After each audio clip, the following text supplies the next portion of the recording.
बहुत पुरानी बात है। एक राजा हुआ करता था जिनका नाम दीप सिंह था। दीप सिंह जैसे ही सोकर उठा तो उनको बहुत तेज प्यास लगी, पर उन्होंने देखा उनके आसपास कोई भी नौकर नहीं है। उन्होंने जोर से आवाज लगाई और पानी लाने को कहा। तभी उनके कमरे से एक कूड़ा साफ करने वाला नौकर जा रहा था। उसने देखा राजा को प्यास लगी है, तो वह दौड़कर राजा के लिए पानी ले आया।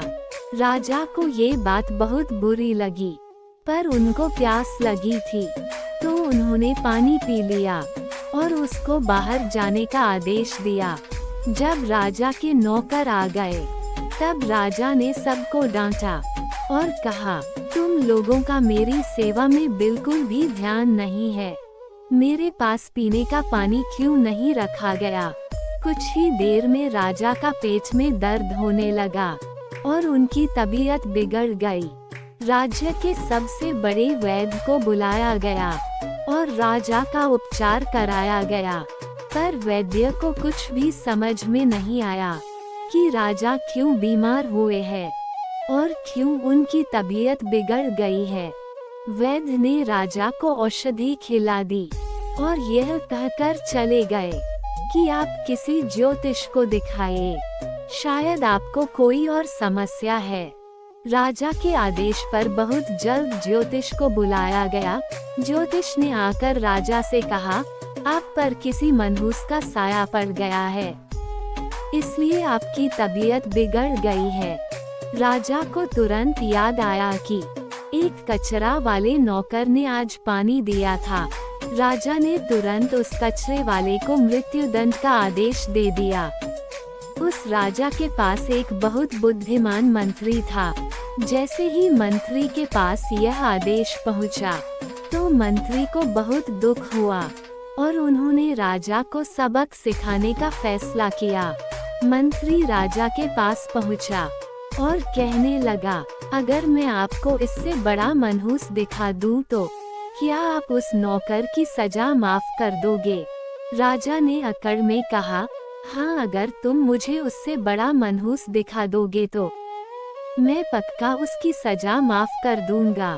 मंत्री ने एक बड़ा सा शीशा उठाया और राजा के सामने रख दिया और कहा, देखो महाराज, इसमें सबसे बड़ा मनहूस है। ये बात सुनकर राजा को गुस्सा आ गया और चिल्ला के बोले, तुम्हारा क्या मतलब, मैं सबसे बड़ा मनहूस हूँ? मंत्री विनम्रता से बोला, हाँ महाराज, आप खुद देखिए, आपने उस नौकर के हाथ से पानी पिया और आपकी तबीयत खराब हो गई, और उस नौकर ने आपको पानी दिया और उसके सामने उसकी मौत आ गई। भला आप ही बताइए, तबीयत खराब होना मनहूसियत है या मौत आना? राजा को पल भर में अपनी गलती का एहसास हो गया और उन्होंने उस कैदी को तुरंत रिहा करने का आदेश दिया और अपने बुद्धिमान और साहसी मंत्री की बहुत तारीफ की। शिक्षा: किसी भी घटना के हर पहलू को समझने से पहले हमें कोई बड़ा निर्णय नहीं लेना चाहिए। किसी की बातों में आकर हमें कभी फैसला नहीं करना चाहिए, जैसा कि राजा ने किया और उनको उनकी गलती का एहसास हो गया। आपको ये कहानी कैसी लगी? हमें कमेंट करके जरूर बताएं।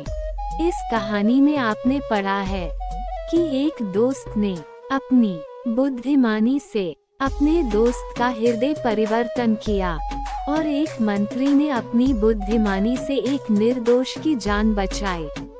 धन्यवाद।